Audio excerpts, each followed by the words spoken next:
Right, I'm back at it again. Work is finished. It is Friday. It is absolutely sweltering in this garage shed, but it's all good.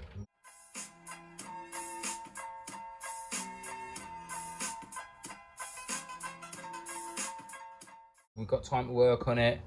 Show you a few bits. So, bought these.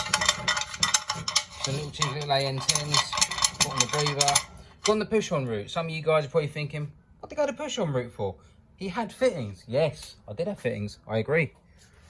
I had these fittings. Nothing particularly wrong with them. But I didn't want to do it in bits.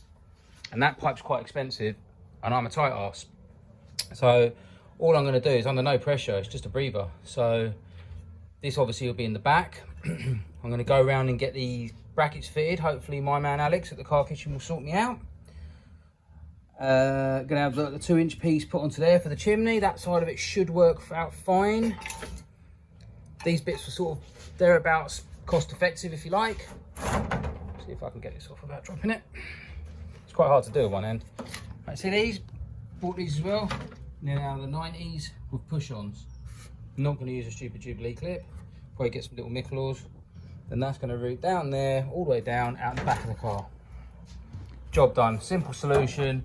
Should easily do it. Whether I use the pump or not is another thing. But I'm going to try it with and without. A few little things going on in the background electrically wise, because I just ain't happy with the electrics on this at all. And it is something I normally pride myself in, but I've made a right hash of this over the years, and it's mainly due to the DCT. We were doing a lot of changes at the time, a lot of things had to be altered, and it wasn't worth buttoning it all up. And we left it, and now it's a complete and utter mess. I want to redo it again, but I don't want to do it with relays really, so I guess the mighty PDM is the way forward. However, that's Baruga, mate. That's top dollar. So I have to see if I can do that.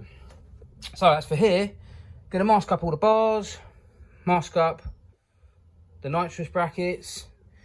If it's lucky, I'm gonna mask up that, which I really should mask up. And I put mask up that because I've already sprayed it. They're already masked. I just blow all this bit in. I reckon I can get that done today because I'm up against the clock because I've got to go and see Alex. The gear turned up. My good man Mr. Taylor recommended this stuff. Gravitex Plus, the mighty U-Pole product. It's basically a stone chip that goes hard. You can apply it with this. You get a free gun with it. So that's a good thing. Or I might just mask up tonight because when I do hit it, I want to hit all of it. I want to hit the inside as well. I don't want that gun to bugger up in that short space of time. Mask the tunnel, mask the lower parts of the cage. I'm not going all the way up, and I'll probably take the back seat out to do that. And then we'll have a discussion whether I'm keeping the back seat or not. Anyway, I'm gonna crack on. Right, you guys, it's been a tough hour and a bit. So I've basically masked up everything I want to mask up to as best of a standard that I want to mask it to, which isn't perfect. However, just want the cage to stay smooth black. I'm not really that fussed about little bits like you probably noticed, the bits underneath the bracket. Couldn't care less, never going to see it. You guys will probably point this out to me when we're at the track. Took the back part of the seats out. Now you know why you can't sit on the edges. So yeah, I'll just blow that in. I still want the seats to go back in. I just hate it. It looks like half a car. I can't stand it.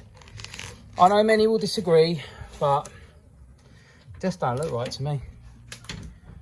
Masked up all this bit. I'll just go as far as the footwells. Remember, I'm only doing the low level, so technically I shouldn't be blowing it all over the gaff. But yeah, I'm ready. Unfortunately, I've kind of run out of time, or I would have done it tonight. But yeah, just I'm going out tonight, and it's killer hot over here at the moment. It's like 31 over here, which probably ain't too hot to my American friends, but man, it's hot over here. It does look a mess. Hopefully, this neatens it all up. Blocked off all the holes where the nuts and bolts go in to hold the seat. That's it, and then that's the back. We're all good to go. I'm thinking of getting one of them caps which you just hand spin off instead of this. I hate these lockable ones. There's been so many times when I haven't been able to open that up properly, and it really does grate on you. So Andrew, if you're out there and you got one, let me know. Okay mate, cheers. Right you guys, today is a day. Just had a right old shake up of this gear. Got the gun on board, fired up the compressor. All's looking good. Measured up how much hose I need, which is Absolutely incredible amount of hose, unbelievably. Just to go literally from here to the end of the car. I didn't think the car was that big, but as you can imagine, it goes up and down and round and all that kind of malarkey. Went to the boat shop today and I had this gear, which is nice and light and fairly supple. Could have been a bit more supple, but this could be an option. So literally it's just for breather. And it goes onto the push-on, so that's double good as well. So they very kindly gave me a couple of offcuts. So yeah, just going to see how this covers now, and I'll get back to you. If I don't get back to you, it means it didn't cover. So you know that moment when you realise you bought 2 cans and really you should have bought 4? That's kind of where I'm at. So it covered actually really nice, I have to say. Hopefully it dries really nice. I don't know, on reflection, if I was honest, and yes, I do want to buy a new filler cap. Should I have masked that cap? Probably should have. You know, shit happens, these kind of things. Bit of a mistake there, but, you know, these things happen. It's actually covered pretty nicely. I'm happy with that. The finish is as it should be. Hopefully it will dry nice. Funny enough, it does smell in here, but it ain't as bad as I thought. I missed a bit down there. And if you come around this angle, I've missed along here. But basically it's because the can's run out. So there it is. So I've got another one. Go out those little bits there and try to get some of the floor covered, but there's no way that's going to cover that whole floor. There's just not enough in it. And I am applying it quite thick because there's a multitude of sins. It's, I say, just to neaten it up, that's all he's got to do. That's his job. Hooray! So I'm finally done. Probably found something that's not coated, but I've done as much as I can. It's all the boot. I'm sure there's little speckles of red. I can't get in there with a bloody gun, I don't care. The inside. Done enough, and it stinks. Funny enough, it dries like a satin colour, which I wasn't expecting. I don't know why. I thought it was still going to be a wet look, but this is cool. It's a good look.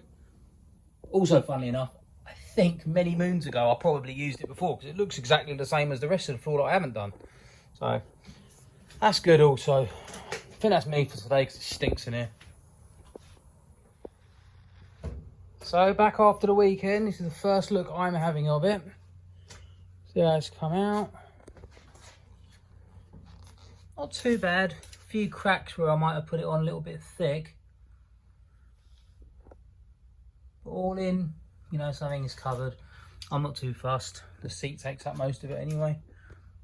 Not massively fussed by it at all. Seems quite durable. That's me done. That's hopefully me done with painting. I can't be bothered doing anymore. Hopefully get that seat back in.